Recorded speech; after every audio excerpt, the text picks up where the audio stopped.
Joining us now from Erbil is Hiwa Osman. He's an Iraqi-Kurdish journalist and commentator.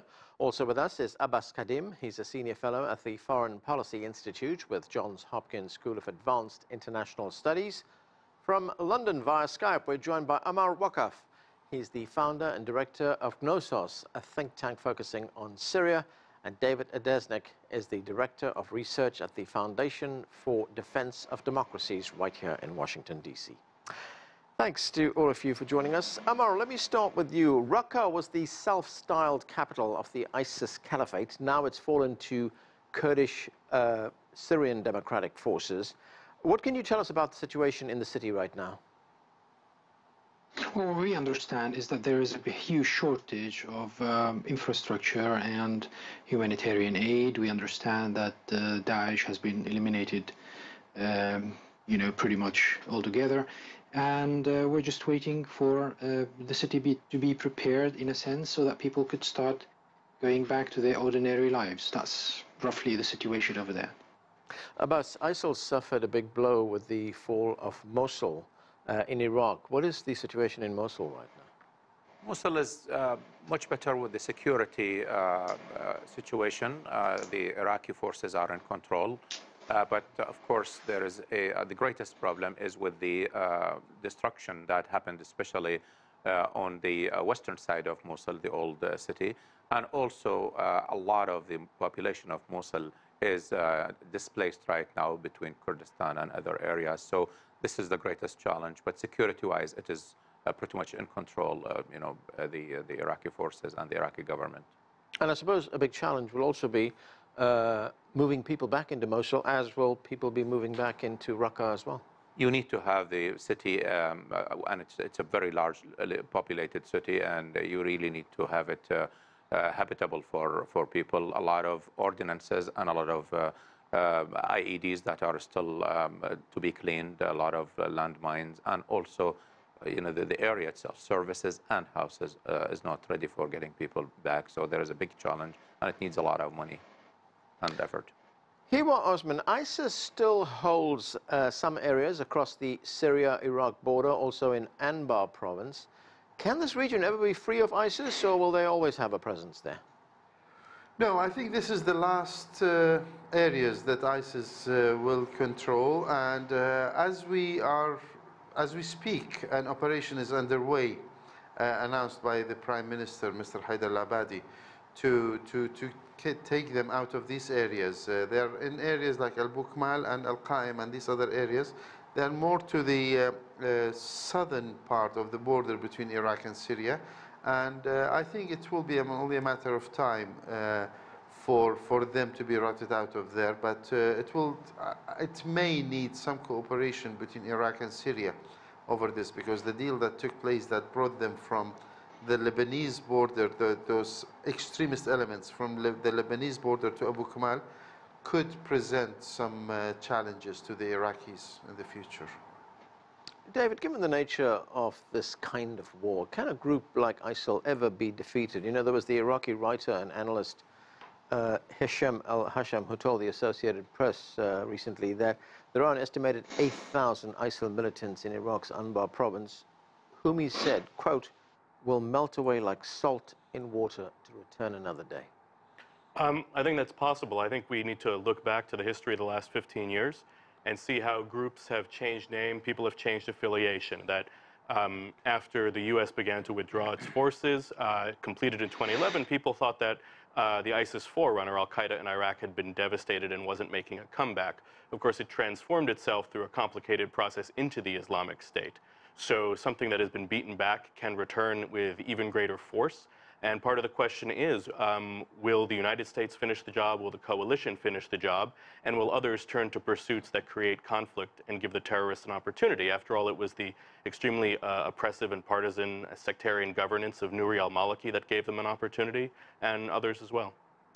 Yeah, because it's not a conventional fighting force, isn't it? We're not going to see a defeat on the battlefield where generals sue for peace. No, I don't think so. I mean, there has been a more conventional feeling to this than, say, when the U.S. was fighting the insurgency before 2011, where it really was pinprick attacks here and there in a classical guerrilla style. Here, I mean, you do see something that feels a little bit almost like Stalingrad, with taking a city block by block.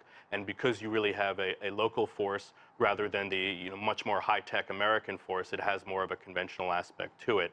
But ultimately, it's the question of how deeply rooted both the organization and the ideology are in the population that'll determine whether they come back, rather than whether their defeat on the military field is conventional or asymmetric.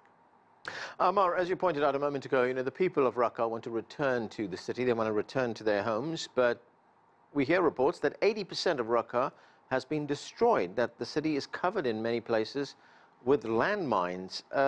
So how much of a challenge would it be, just not for the people to get back, but also to rebuild the city? Well, it's a huge challenge because not only much of the city has been destroyed and the entire infrastructure is in ruins, let alone people's houses. The way things are going at the moment is that the United States is trying to, and its allies are trying to, keep the Syrian state away from Raqqa and trying to build some sort of a entity within the northern eastern part of Syria. And if you keep the Syrian state out of there, it's going to be very hard to rebuild things, to reinstate, the educational system, the health system, and everything that is necessary to run a society. Now, we've heard that they've started, i.e. The United States, Britain and France, for example, they've started to provide some funding in millions of dollars to try and facilitate some rebuilding. But it's going to take a huge amount of money and effort in order to rebuild the whole thing. And if they insist on keeping it separate from the Syrian state, then it's going to be an even much bigger challenge. Abbas, in Iraq, you have a country that's facing security threats on multiple fronts, isn't it? You're fighting this war against ISIL, and then, of course, you've now got the violence that's broken up against the Kurds. So if you're sitting in Baghdad right now, what does it look like? Well, Baghdad is not very nervous because they do have a very wide international support. And I think there is also a very rising popularity of the government after the defeat of ISIS. And also, unfortunately, the problems that happened with the Kurdistan referendum did give the government some sort of help with popularity because it was not supported. I'm talking about the referendum. But I think, if we were to compare where Baghdad is right now and what it used to be a few months ago, Baghdad looks much better and it's more comfortable, and I think it is good. However, I think that should not be a reason to relax. The Iraqi government still has to do a lot in terms of the post-ISIS work, and also I think there is a great challenge that must be met, which is reconciling the situation between Baghdad and Erbil. At the end of the day, Kurdistan is a region of Iraq, and every single Kurdish resident there is an Iraqi citizen, and the government is morally and politically obligated to take care of them, as the moral and political obligation and legal for the Kurdistan regional government to work out the situation with Baghdad and put the referendum fight behind them to serve their citizens and act like statesmen for it. Hiwa Osman, what are the chances of reconciliation between Baghdad and Erbil? I think there is no option but reconciliation between Baghdad and Erbil.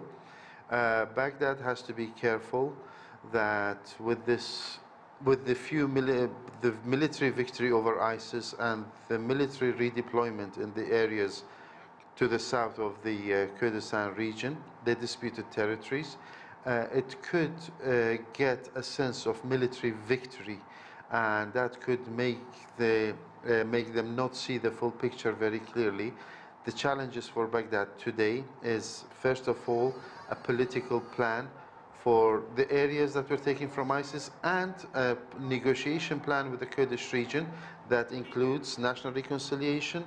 It includes looking at the political process and how we reached the points where ISIS entered Iraq and took a third of it at one point, and we reached the point of the Kurds, 92% of the people of Iraqi Kurdistan voting to say yes to the referendum.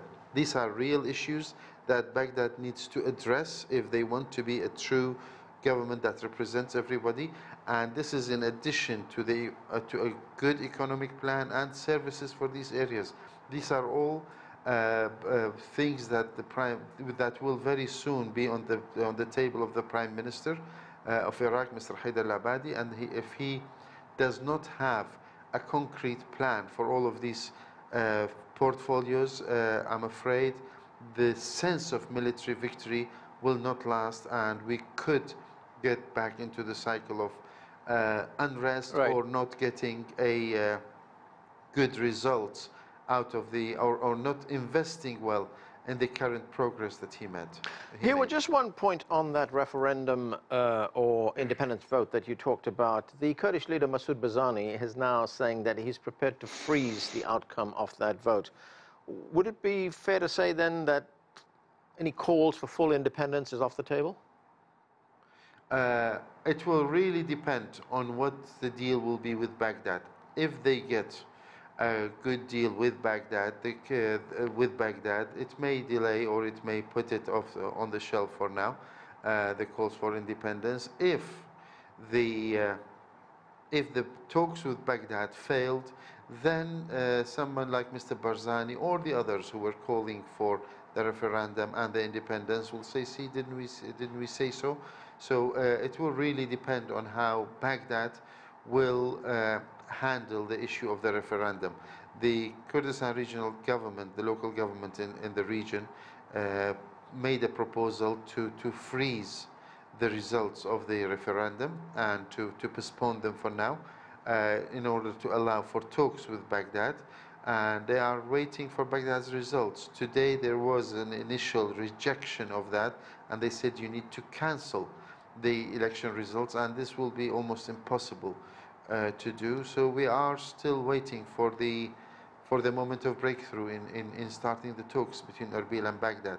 The longer it is taking, the more complicated the situation is becoming on the military front, between the lines between the Peshmerga and the Iraqi forces.